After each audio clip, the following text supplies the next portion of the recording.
All right. Good morning and welcome back to the Money Advantage podcast. This is Rachel Marshall and Bruce Wayner, and we're here to have a great conversation with you as a continuation of the podcast that we did last week. And so today we're talking about IBC 201. This is kind of some more advanced conversations about whole life insurance and how to use it. And today we're specifically talking about insuring kids and grandkids. Bruce, I'll let you kind of share your thoughts right up front here before I dive a little deeper and introduce our topic today. Yeah, I hope people can stay tuned into this, because as soon as people start talking about or hear about people talking about life insurance, they always have these preconceived notions, and they're like, "Oh, I don't want to talk about death." I see it every day. It's funny, we in financial planning world, everybody's about all the latest ETF or the stock or mutual fund or this and grow wealth and blah blah blah blah blah. And there's no certainty in that. If one of your goals is to actually build a legacy that can be sustained, then you're going to have to think about a death benefit. And that death benefit can be one that you accumulate in assets along your life, because that's a benefit to the next generation, or it can be a leveraged death benefit, one that can be used through an insurance company. And there are ways to maximize that even. And that's what we're going to talk about today. Yes, I think this is just such an interesting topic. And we're going to kind of approach this from one specific angle, but also another angle will come throughout this conversation. So the main angle of this is that if you've been following us for any length of time, you know that we talk about IBC, or the infinite banking concept, on a regular basis. And often we're sharing it more at an introductory level, like here's why you would want to use it, and here's how you can store cash and have a death benefit and be able to borrow against that capital. And it's a great place to store cash, which it absolutely is, that you have safety, liquidity, and growth. But today we're kind of stepping into another level of this conversation, because we know that there are many people out there who are already using IBC. So maybe you have your first whole life policy already. Maybe you're 5, 10, even 15 years into the policy, and you're saying, I like this. It's working really well for me. I've seen my break-even point. I have more cash value in this policy than I've paid in premium. I have a great death benefit. I'm taking loans and paying them back. I'm utilizing this policy. And now either my cash flow has increased and I have more cash that I want to store somewhere, or I have just sold a house and I want to figure out where to put that cash so that I can use it for investment properties, or I'm in a business and our revenue has increased and now I have additional need to store profit so that I can use it productively in the business. Wherever you're coming from, this conversation is specifically for the person who's already using IBC and they want to use it more. So last time we talked about specifically how to take your current infinite banking policy to the next level. So you can click back to last week's episode on that. And we really just talked about things like how to make sure you're paying full premiums, or you're paying back policy loans, so that you're increasing the amount of loan ability that you can take from that policy, and you're maximizing your cash storage, the cash storage capacity of your infinite banking policy. So today, though, we're going to talk about maybe you already have as much whole life insurance on yourself as you were able to qualify for in terms of how much cash flow you had when you started the policy, and now you want to store more cash. And the question is, do you put a bigger policy on yourself? Do you insure your wife or your husband, your spouse? Do you insure your parents? Do you insure your children, your grandchildren, your business partner? And kind of how do you think about this big picture concept of you're the person owning the policy, you have access to this cash that you're putting into the policy, you have the policy loan taking privileges. Where do you place this policy, and how do you think about it in the big picture of legacy planning, Bruce, like you just mentioned? How do I think about the death benefit? How do I think about the cash value? And how do I think about the people that I might be insuring? What is really best for them? So there's multiple angles here. One is, I want to store more cash. Where do I put this cash? And secondly, how do I make sure it's best for all of the other parties that I care about? Absolutely. And, this whole idea of a death benefit or legacy planning, if that's not your forte, or that if you don't have value that at all, then you probably ought to just stop listening right now. That's Because true. I was talking to Rodney Mogan of Mass Mutual, who we've had on the show just yesterday.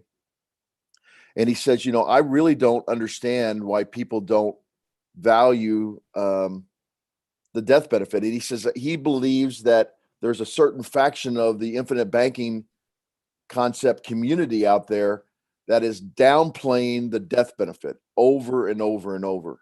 And he says he doesn't understand that, because first of all, the death benefit is a gift that you can give, going forward. And Rachel, before we were on here today, I was telling you how, I've been doing this for a long time, and it's almost 100%. I'll never say it is 100%, but it's almost 100% of people that get a policy for X, Y, or Z reason, and then they get closer to my age or older, and all of a sudden at one time they said, well, the death benefit was important, but it wasn't that important. But suddenly, as you get older and older and older, it gets very, very, very important. Mm-hmm. And I cannot convey that enough to younger people, that you say, well, it's not that important. It would be like saying, if you believe in retirement and you're trying to put away, I saw this article the other day, millennials are putting away tons of money for their retirement in the future. So it's the same thing there. You're looking for an end goal. Just like the millennials are putting away tons of money for retirement, you're putting away money into a cash value life insurance, and the end goal, what you don't know yet as you're a young person, is that the death benefit is very valuable. You just don't realize it yet. You will realize it later on. And this is a very difficult concept, because we do not want to think about our own mortality.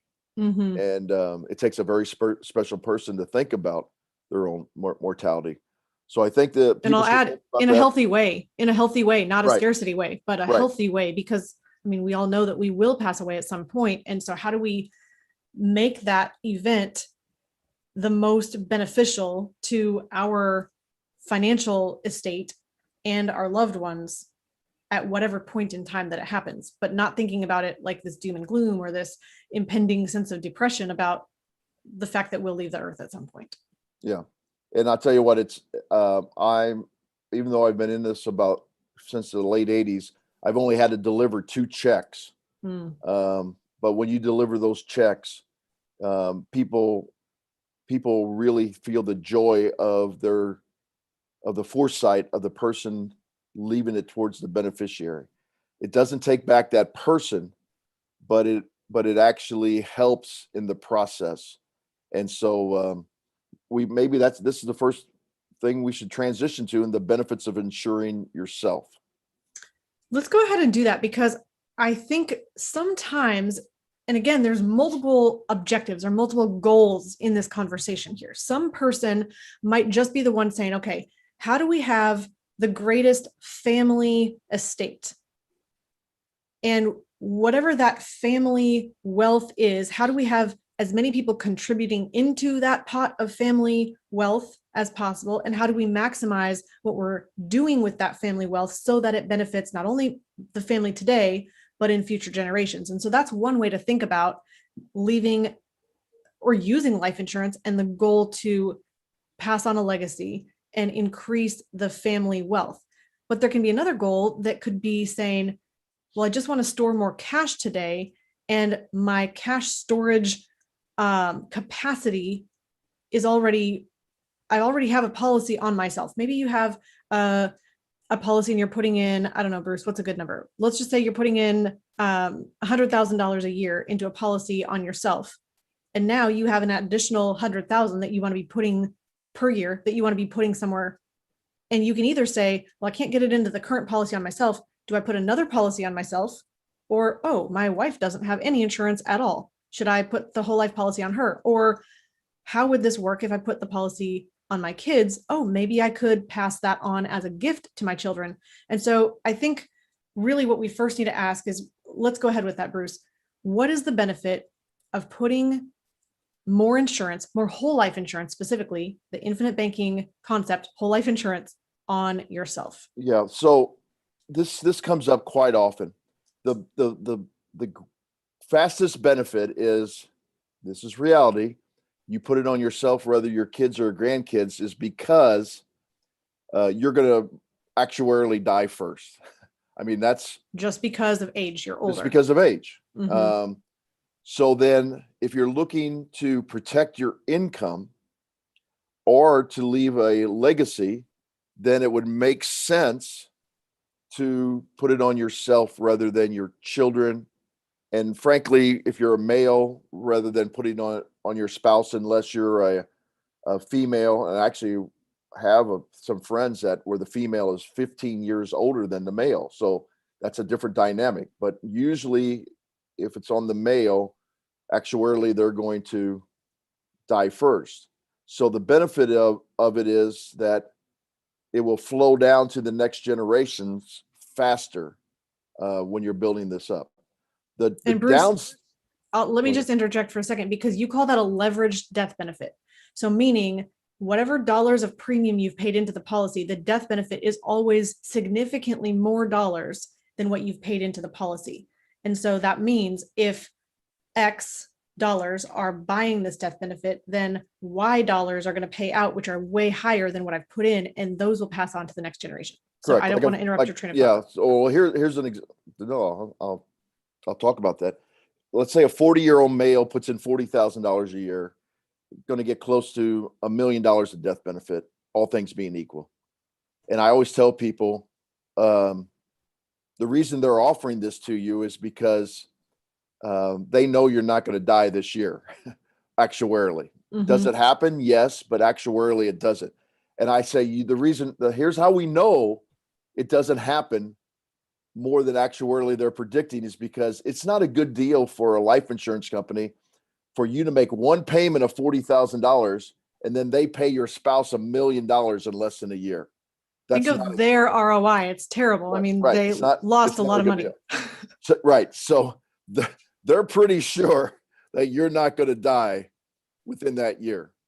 And so that is what we call a leveraged death benefit. You're leveraging up 40,000 into the possibility of $1 million. Mm-hmm. And as we go along, the ways these are designed is the 40,000 you place in the next year will then have the death benefit go even higher than $1 million. In this case, it'll probably go to somewhere about $1.18 million, an increase about 180,000, because a 40-year-old usually gets an increase a little bit less than 5 times whatever they put into the policy. So those are things to consider. Now, so when you have a leveraged death benefit and then you were to pass away, so let's say you put that in there for 7, 10, 15 years, and you have a whole lot more money that's going to go to the next generation. The conversation I have with clients all the time is that better for overall estate planning than it would be for you to put 40,000 or 20,000 in for you, and then 20,000 in for your spouse, or 20,000 in for your child. And here's the thing that always comes up, Rachel, is, well, it would make more sense to put it on my child because the cost of insurance is going to be less, so we'll have more cash value. Now, that's another show, but that's not necessarily true. And the reason it's not true necessarily is that these policies endow at a certain time. And so the actuaries are actually designing them to get to a certain place. So the older you are, the more you participate in the dividends from the company. And we're not going to go into that today, but I'm just going to tell you, it's not necessarily true that you're going to get more cash value growth just because you have less insurance costs. And that's really important to think about. I mean, even if you're just using this as a cash accumulation tool, it may, Bruce, you're saying it may not be better cash accumulation to put the policy on your child today rather than putting it on yourself. Yeah, it depends on the timeline you're talking about cash accumulation. Long term, your child may for 60 years over their life period, they may accumulate money a lot more over that 60 years. However, during that 60-year period, the likelihood of you dying and leaving them a lot more money than what they're accumulating over that 60 years is much greater because of the leveraged death benefit. So when you take that into consideration, those are all the things you need to take into consideration. And even if you can't do it all with whole life, then you can add a term policy onto yours with human life value. We talk about insurance companies will insure you up to your human life value. And that simply means that they're replacing the estate rather than creating the estate. Because one of the things that bothers me, Rachel, all the time, I hear people say, well, I don't want to be worth more dead than I am alive. And I tell people all the time, that's impossible because insurance companies won't allow that to happen. And people are under this weird thing. They're like, well, look, I got $1 million of death benefit. I don't want my wife to knock me off to get that $1 million because that's right. I'm worth more. And wait a minute. How much do you make? Oh, I make $120,000 a year. Well, $1 million, it's only going to last your wife about 7 years then if she doesn't make anything off of it. So you're not worth more dead than you are alive. Even if she invests it and you make 5% on it, which is not a guarantee, but you're only making $50,000 a year. So this idea that $1 million is way too, or even $2 million is way too much that my wife's going to knock me off and I'm going to be insurance poor and my wife's going to be rich is a weird concept to me because people don't understand. It's the most disheartening thing as coming out of education, Rachel, is how much people do not understand numbers very well.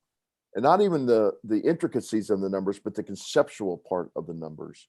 Well, so I think all that has to be taken into consideration. Yeah, I would say something. If you're hearing this part of the conversation and you're saying, well, that sounds really interesting, I would encourage you go over to lifehappens.org. And there are multiple calculators for life insurance there. And if you use the one for human life value, it's also called human life economic value, just plug in your age, your income level, and find out what your human life value is.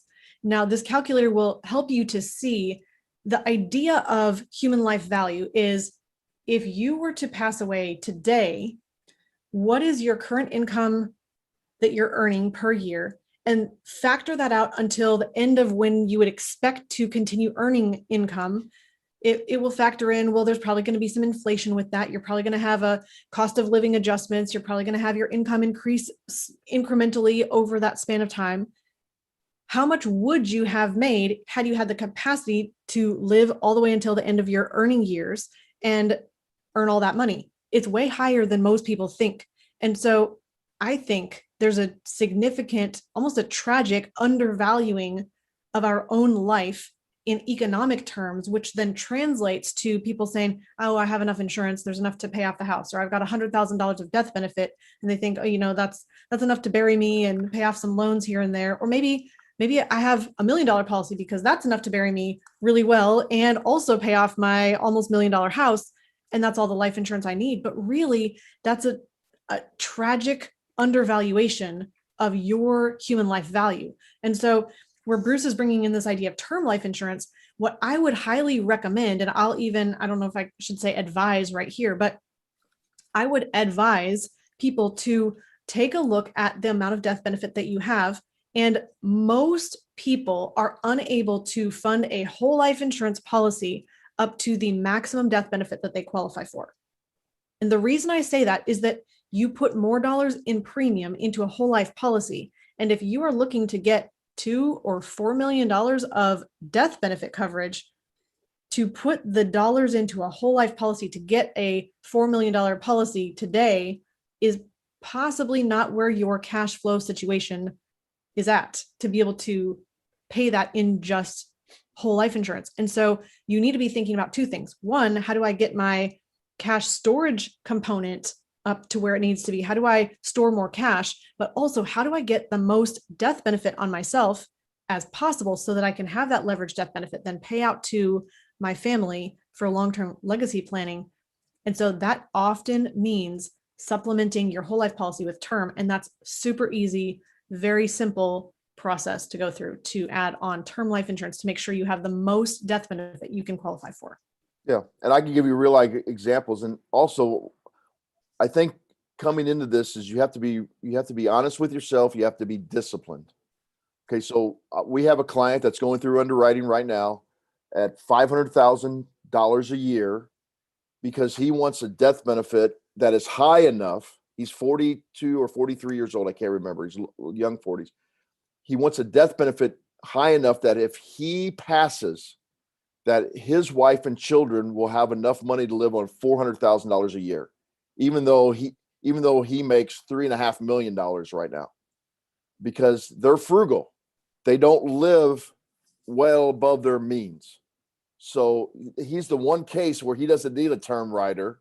I'm sorry, he needs a term rider. He doesn't need another term policy to get to his human life value, because his human life value, he doesn't need to get to that 3.5 million mark of in cash flow, because he only needs, and his wife only would like 400,000 to live off of, which is more than enough to satisfy. That's a really good point. Yeah. So you have to do an evaluation of that whole situation. I have another client who just put a $400,000 death benefit in place to go with his permanent. It's a term policy. He's 58 years old, so he got a 20-year term up to 78 for about $3,800 a year. And to he and his wife, that was worth it for peace of mind to boost that up another several $100,000, because he was trying to get closer to his human life value.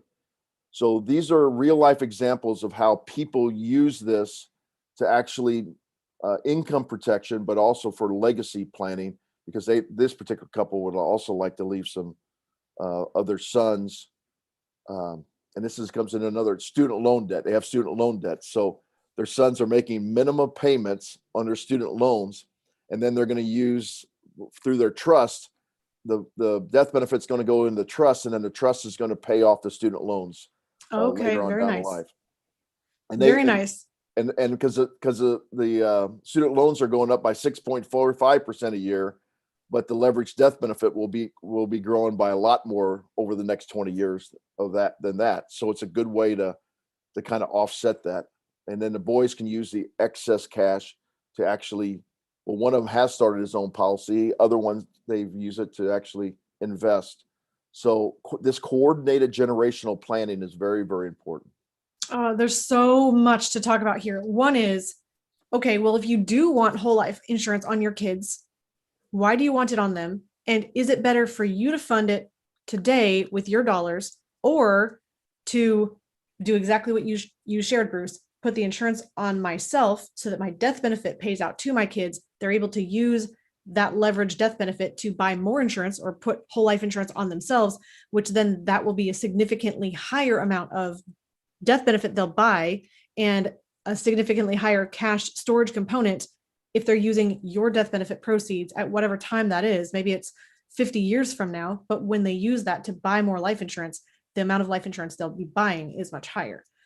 So then that comes into another step of the conversation, which means we have insurability issues. Not everyone can qualify for insurance. And so you could think, well, really what we want to do is maximize our amount of insurance that we get on each of the people that we're concerned about as early as possible, because you never know when that door for insurability will close. That can include on yourself. Maybe you have a current policy in place right now, and you say, well, at some point I want another whole life policy on myself, but maybe I'll wait 5 years, 10 years before I'm ready to do that. What you want to do is have the term life insurance today that locks in your insurability and allows you to convert that over into whole life at that 10-year mark or 15-year mark, even if you've come into health complications along the way that make you now, at that point in time, now uninsurable, or less insurable.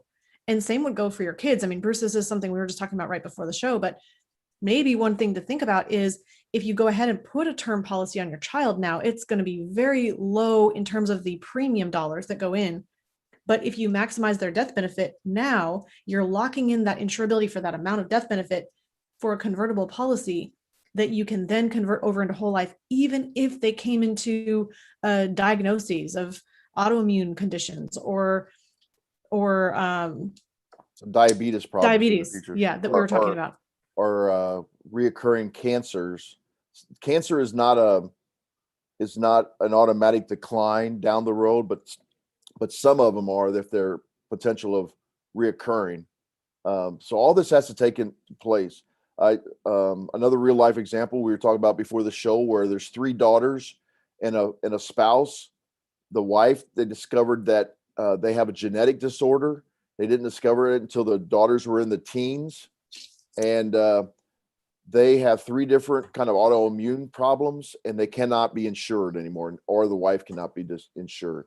And they actually discovered it when she was trying to get long-term care because one of her parents were going through long-term care issues. And then they said, well, you have this, so now you need to go see if your daughters have it. And the teenage daughters did have it, so they're not insurable now. But if they would have had it, if they would have had life insurance put on there before, they could honestly tell in the application, I have no problems. Now that's not, and actuaries figure in all that stuff because just for everybody to know, anybody under 18 years of age can get a life insurance policy with no paramedical examination. All you have to do is fill out a health questionnaire. Now, there is a possibility that if something comes up in the health questionnaire, that they may ask you to do some paramedicals, but in general, anybody under 17 doesn't have to take any paramedical exams. In other words, they don't have to draw blood, they don't have to do an EKG, so on and so forth. And so you're really locking in based upon the health questionnaire, so that if these issues come up later on, then you have this policy in place. Either it's a term policy that you can convert to a permanent policy, or you already have a permanent policy in place. So this is a good transition to talk about why do people want to put a permanent policy in place for their children or grandchildren? Because I have several clients that have done this. And when we just got done saying that, it would be better to maximize your human life value. Well, the reason they do it is for 2 reasons. One, they just kind of want to give a gift while they're still living and say, here at 18 or 22 or whenever you decide, here is this policy, because you can change ownership at any time. Or they do it because they want to teach the child and help them see it growing as a place to save money, and then teach the child to continue to save that money. So it's a discipline thing for the children. It's a money life lesson that they're trying to teach the children. And yes, which I see, honestly, I see people doing that in so many different areas. I mean, I hear about stockbrokers who are training their children to understand the stock market and investing with their own dollars, or maybe the parent is matching dollars and they're training them in what to look for in the stock market. Well, if that's where you're investing your dollars, then you want to not only just give money to your kids, but you want to teach them how to make the money or invest the money the way that you would in your own life. You want to build those skills in them. The way that I think about it is I'm thinking I'm storing cash and saving cash. So that's the discipline of making sure that there's something left over at the end of each month. And then how do I take the cash that I've stored and invest that in what I know and control so that I can earn cash flow on my investments? And so those are things that you want to be able to teach your kids. And if you're wanting to do this for stewardship purposes and helping them to see the benefit of storing cash and then using that cash for investing purposes, it's a fantastic tool to do that.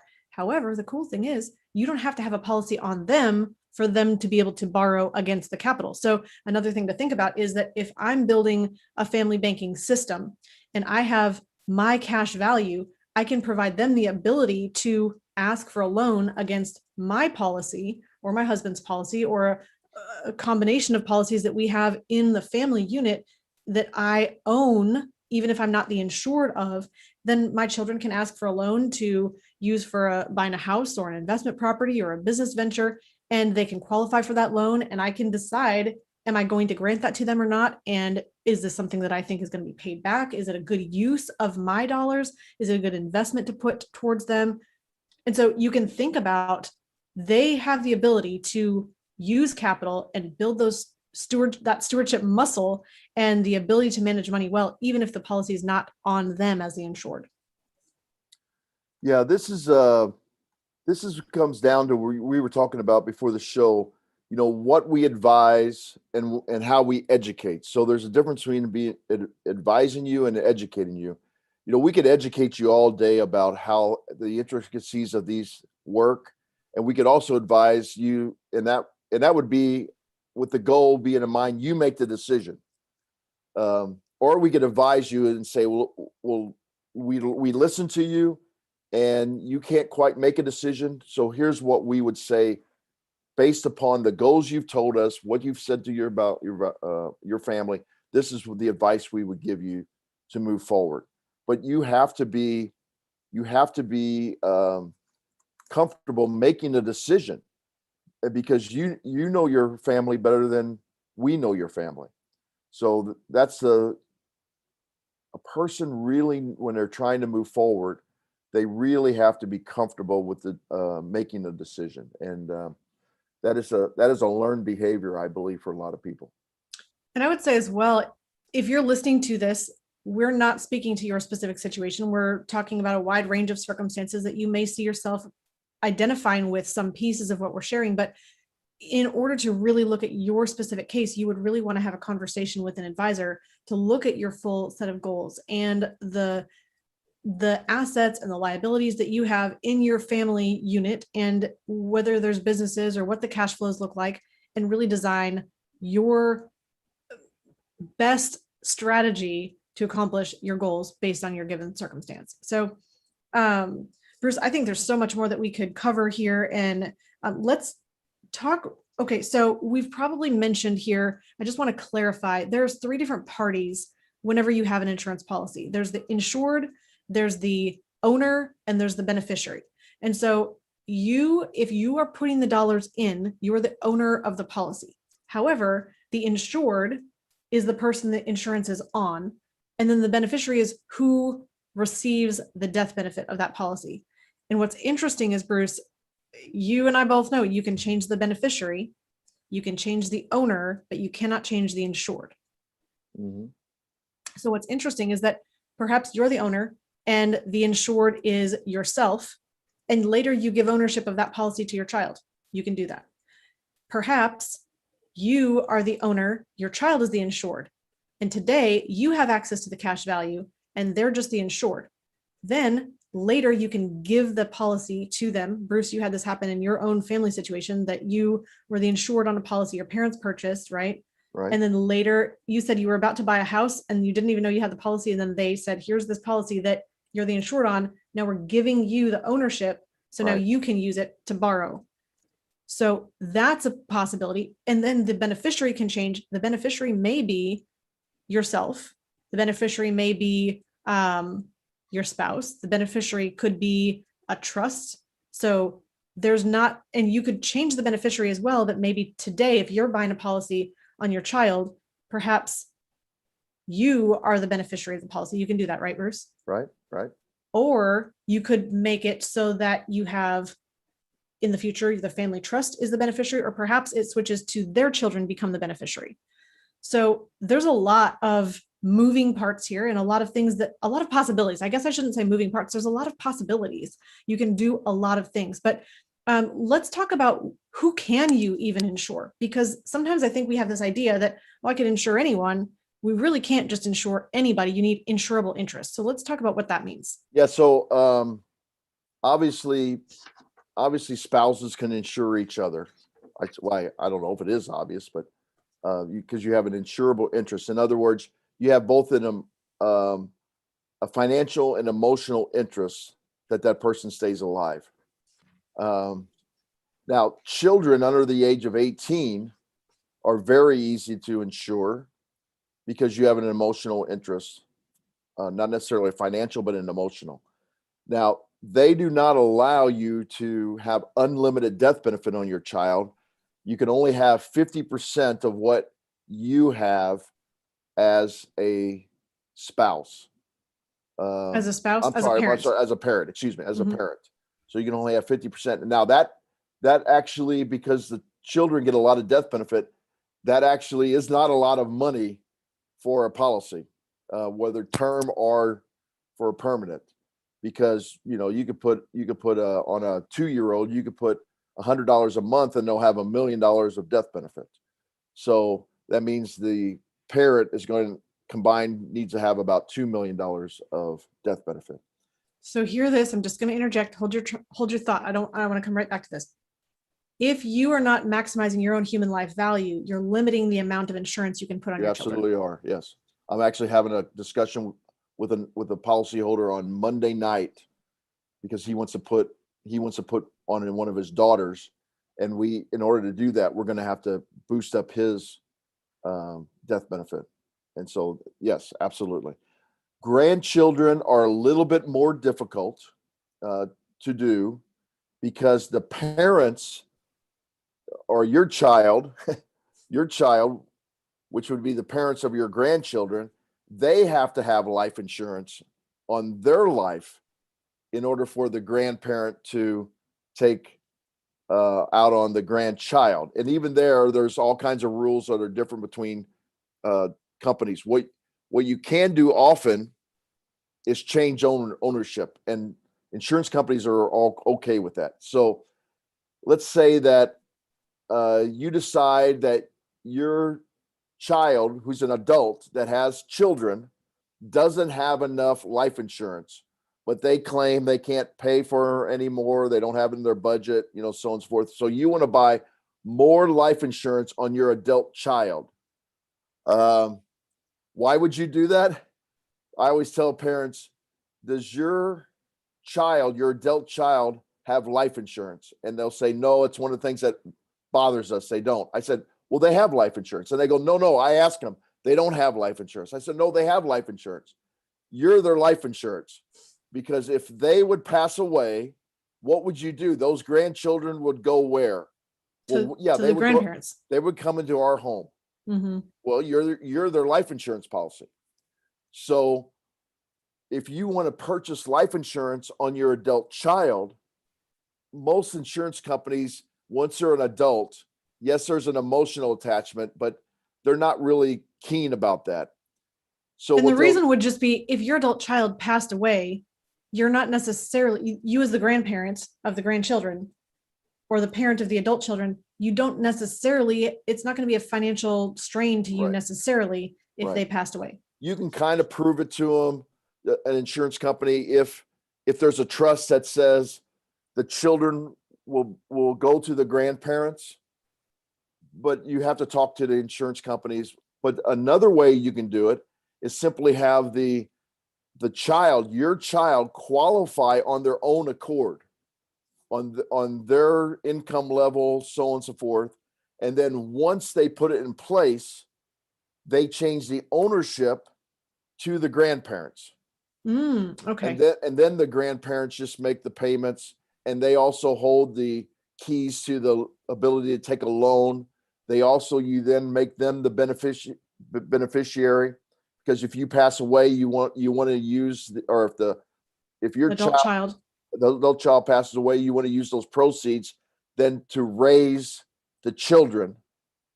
And so it's a way to protect the entire bloodline, that maybe your adult children don't have the capital, but you do, and you're trying to protect the bloodline as far as financially. So I wouldn't say that's a very common way, because I don't think parents, grandparents, parents, and children talk enough about how this works. We try to get it out, and we have placed several policies in this accord using this method.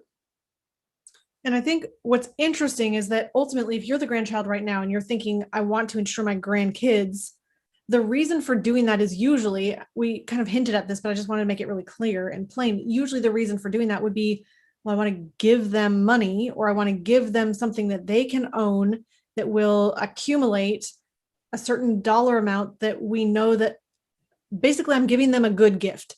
I could just give them cash every birthday and they'll probably spend it all. I could save the cash in a savings account over their entire 18 years and then give it to them, but that's not going to grow very fast. I could put it in savings bonds. I could put it in a mutual fund. I could put it anywhere. I mean, Bruce, we could talk about other tools that you would use for that type of a gift that I'm giving money for them to be able to use at some future date to go to college or buy a house or start a business or pay for a wedding or whatever that is that you're incrementally saving along the way. And so the purpose then is, if you're wanting to give that gift, you want that to really be something that's going to truly benefit their life. But life insurance is a powerful way to be able to do that. Yeah. Think about this. The number one time that we sell long-term care insurance at E3 is when somebody has a long-term care incident with their parents. Mm-hmm. And they see their assets just be whittled down. They call us and say, we don't want to do this to our children. So how do we get long-term care insurance? The number one way that car dealerships sell extended service contracts to cars, in other words, in its insurance policy, if your car breaks down, is when people have had a major problem with their car, so they have an experience with this. The number one thing that people come up to me and say, I want to take care of my child, is certainly because they want to give them a gift in the future.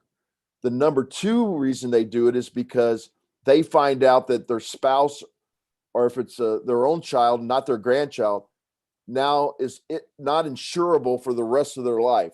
And they say, I want to get insurance that is guaranteed on my grandchild or child for the rest of their life because I've experienced this.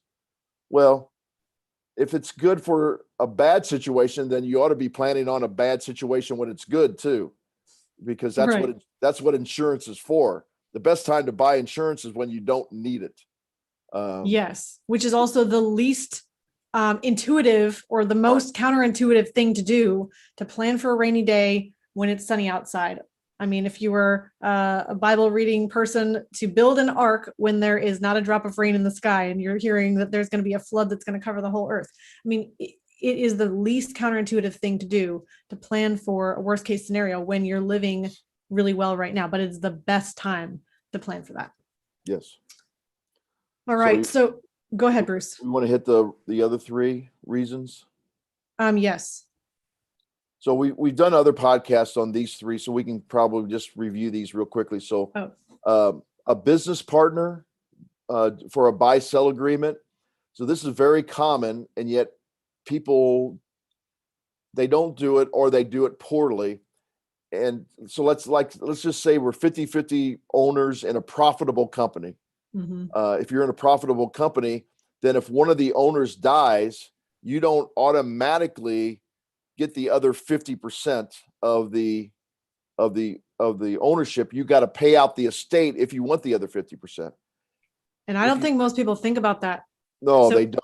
And so Bruce, if you and I are owning two halves of a business and I pass away, my family and my estate gets my half. And if you want to own this business fully, then what happens is you have to have some mechanism to buy the other half of the business from my family. And I think that's maybe the easiest way to think about that.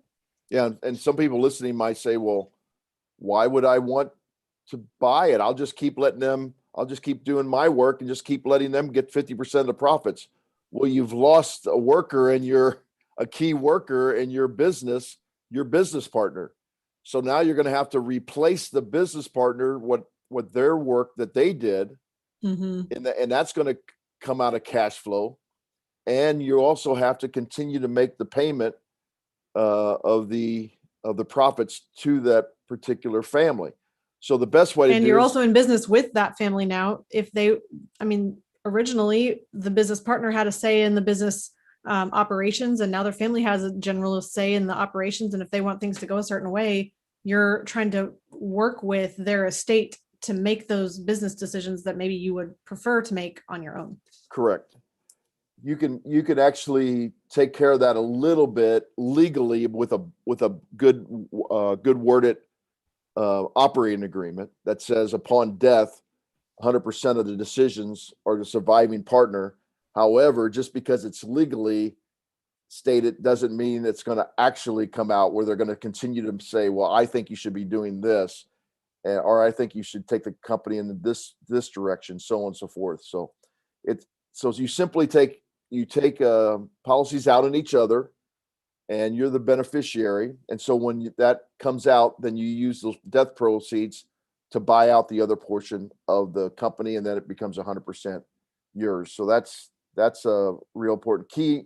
A key employee would be a salesman. I'm talking to a company here in St. Louis right now, who the person believes that he can't afford to lose the salesperson because it's a majority of their revenue. And so he wants to protect them in case that person were to pass away, that they'd have a large amount of money to keep the company running well while they're trying to replace him. And he frankly doesn't think he's ever going to find I think this is a bad way of thinking, but he doesn't think he's ever going to be able to replace this person sales ability. So we're actually putting in a key person insurance for this one. And then that same person wants to put an executive bonus compensation for that same salesperson because he doesn't want him to leave. He doesn't want him to die, and he doesn't want him to leave. So we're putting together an executive bonus program where we're going to put so much money into a life insurance program over 5 years, and it'll become vested after 5 years, and then it will become the employee's plan. Now, Rachel, I'm gonna end this particular portion with this little thing, because when I first started talking to this business partner, this business owner, he said, "Oh, I don't want to do life insurance. I used to sell life insurance, and I know it's expensive, and I don't want to pay for all that life insurance. I just want to do like a brokerage account." There's laws that say you cannot discriminate with they're called ERISA. So your 401k or any stocks, bonds, mutual funds, you cannot just give a compensation to one employee using that. Right. You can do it with life insurance. That's not an ERISA controlled product. So if you're going to do an executive bonus program, it has to be done with life insurance. It cannot be done any other way to get that bonus. So that's just a little caveat a lot of people apparently don't know about. Yeah, I think what's really interesting is this all comes back to the idea of, I like insurance. It's working really well for me. I have additional cash I want to store, whether it's in my business or my personal life. Who am I going to insure? And then what else am I accomplishing by that insurance? And so we're just showing how it could be a gift. It could be a legacy transfer. It could be an income replacement. It could be a funding for a buy-sell agreement. It could be an executive bonus plan. It could be the golden handcuffs on that, if you will. It's also can be termed that as well. Or it could be insurance for a key employee. So just wanting to expand your way of thinking. There's also, you can insure your parents in many capacities. And usually the insurable interest comes from this idea that if my parents became sick, I would probably end up being their caregiver. And if you are financially caring for them during their end of life years, then the life insurance can be the reimbursement for that financial output. And so there's insurable interest right there. And sometimes it could be really advantageous. In fact, I'm wishing that I had insured my parents and parents-in-law when we first learned about life insurance. But this all happens to figure out, you have to figure out where you stand in terms of the cash that you have to put into insurance in the first place. And then where is the best place to build all of the human life value as high as possible. And it may not all be with IBC or infinite banking. It may also be with term life insurance policies, but there's tremendous benefit. And Bruce, do you want to share your circumstance? You raise your hand. I'm just saying, yeah, I did that with my father, and I just simply told the life insurance company, when my father passes, and he was 71 at the time. Here's another thing people say, "Oh, I'm too old to get life insurance. I did it on my father when he was 71. And I just simply told the life insurance company, when he passes, his pension goes away, his Social Security stays, but my mom's Social Security goes away because you only get the higher of the two benefits. Mm-hmm. And my father's 82 years old and he's still working. So he's still bringing in almost $10,000 a year. And not because he has to, because he wants to. Mm-hmm. And they, like every grandparent, they spend most of that money on grandkids. So I basically told the insurance company, I'm going to have to take care of my mother because her standard of living is going to go way down. And so I had an insurable interest in my dad. And so I took out the life insurance policy on my father, and it's been working very, very well, going forward. So we've actually used it. Now I'm the owner and the beneficiary, but he has asked me if he could borrow against the cash for other things. And we've done that Mm-hmm. for a rental property that he bought. And we're So using let's just be clear. So mostly. you're funding the policy. So you're the owner. He's the insured. Who's the beneficiary? I'm the You're the my wife beneficiary. and I are trust as a beneficiary.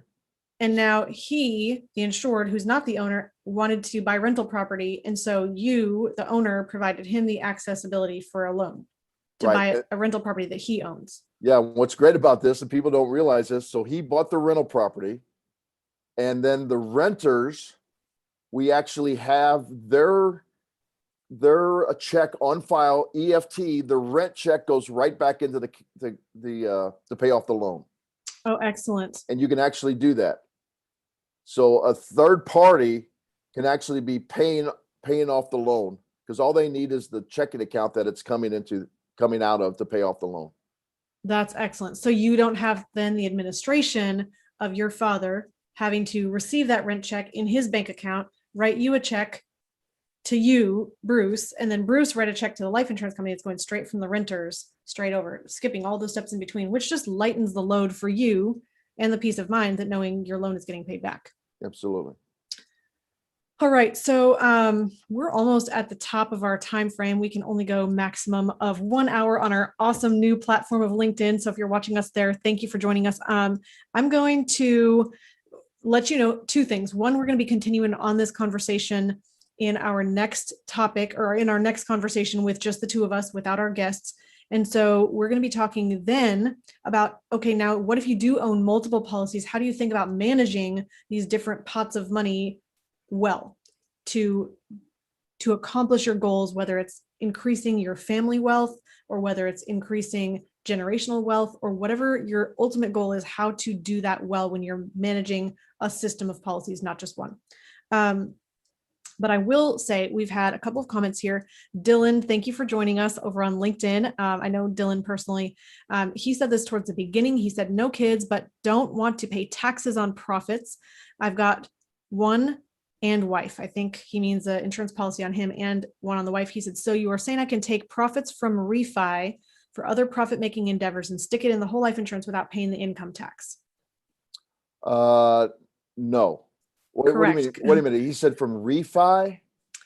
From a refi. I don't know what he means by profits. I guess he's calling equity. Or other profit-making endeavors. No, you're going to have he to. May or may not be on still. So Dylan, comment if you're on. I can't comment back on LinkedIn. So we can. Well, just to clarify, you always have to pay profits from outside of life insurance policy. But then once you have the profits and put it inside the life insurance policy, that the proceeds grow tax free.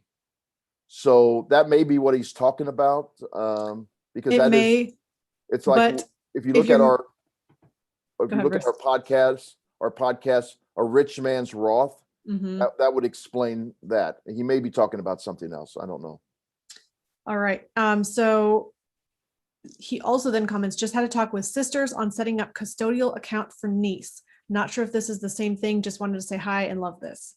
So yeah. Bruce, is there anything you want to comment on that? No, it's basically the same thing we talked about. I actually haven't done it. We're in a similar situation. My wife and I were married 35 years. We never had any children. We have 10 nieces and nephews, and I've exposed, several of them to this concept. We haven't actually taken out any life insurance policies on our nieces and nephews. This comes down to, again, we decided to use our capital to build up our death benefit as high as possible, to leave it to the trust that will then be distributed to nieces and nephews, because we thought that was a better way to actually use our capital. I'm not saying that that's what our family decided. I'm not saying that's what you should do, but that's what our family decided. Yeah. And actually, to piggyback on that, that's what my husband and I are doing at this time as well, is looking to build up the policies and the death benefit on ourselves that will pay out to a trust, which will take care of our minor children right now that are ages 9 and 2. And as we age and as they age, we will continue to put policies on ourselves that will then have a death benefit for them to purchase additional life insurance with. So I also love the idea of putting the maximum term life insurance on children now, so that you're locking in their insurability. Yeah, and they can use that to convert their term insurance. They can use the trust proceeds to convert their term insurance down the road. Yes. All right. Jesus, thank you for joining us over on YouTube. That's why healthcare should be a right and provided to everyone. I disagree a little bit. I don't remember where that came in on the show. It was at 11:23. I'm not sure what we were discussing exactly at that moment.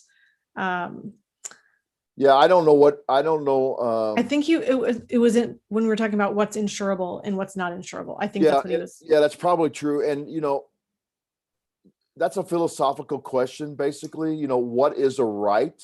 That is for society to decide. I'm not sure that we can decide what a right is for everybody. Like even to the right to bear arms, well, society has decided that the majority of people agree with that. What I think, there's always unintended consequences to everything. Sure. So I don't necessarily know if we will get into that discussion or philosophical way of thinking. But thank you for commenting. I appreciate you sharing your thoughts there. So we will be wrapping within the next 3 minutes here. So I just wanted to say thank you for joining us today. If this conversation really just either brought up questions for you, or thoughts about what you're doing with your own life insurance right now, or what you're doing with your gifting program to your children and your grandchildren, or what you're doing with your legacy planning or your estate planning, or thinking about building family wealth in general, I would encourage you to reach out to us. You can go to themoneyadvantage.com, and right on that front page, you can do 2 things. One, you can get our guide that explains a little bit more about how life insurance works. And that's really from a perspective of how to store cash and be able to use it to amplify your path to building time and money freedom. It's not as much talking about the death benefit capacity or generational planning like we discussed today, but it's more of a primer or an introduction to infinite banking as a whole. And then we also have the ability to book straight on our advisor's calendar. And this would really bring you into a position of saying, here's what I have going on in my life right now, and here's my family, and here's my needs, and here's my goals, and here's my situation. What is the best thing for me to do today, given all that information? And so we help you not just look at your life insurance, but really we help you look at everything you're doing financially and optimize that, whether it's keeping more of the money that you make, or then building on the next stage or the next level of a house and saying, how do I protect this money that I've made and that I'm storing? And then how do I use that money to make more? And then you're building out this full house, starting at the ground level in the basement, and saying, how do I increase my profit from my current money? How do I protect it? How do I make more? And you're putting together this entire financial picture that is helping you to accelerate time and money freedom, which is having more income coming in than expenses. And that's from assets, not just from your daily work. So I just would encourage you that this is one small piece of a much bigger picture, and we'd love to help you with those next steps. Now, if you have questions, please go ahead and comment wherever you're seeing this video, or you can go over to just email hello@themoneyadvantage.com, and we'd love to grab your questions and include those in the next episode in this series. And I'll just say thank you for being with us today. Thank you for joining in this journey. Thank you for bettering your financial mindset so you can make better decisions. And in closing, remember, success leaves clues. So model the successful few, not the crowd, and build a life and business you love.